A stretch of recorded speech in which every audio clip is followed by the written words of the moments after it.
Welcome to a Foxy Tech Tips tutorial on checking the storage space on your Galaxy Watch. If you find this tutorial helpful, please consider subscribing to my channel and liking the video. Swipe up from the bottom of the watch screen to open the Apps menu. In the Apps menu, tap on the Settings cog. Scroll down the settings and tap About Watch. Now scroll down the About Watch settings and tap Storage.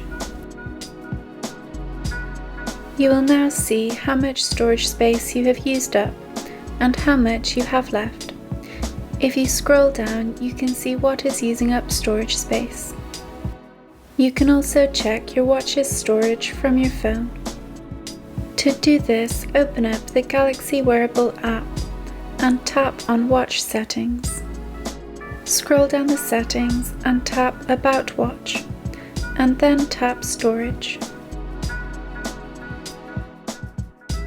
You can see how much storage you have used, how much is left, and what is using up the storage.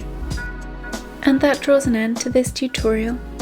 Please like the video if you found it helpful, and subscribe to Foxy Tech Tips for more Galaxy Watch tips and tricks.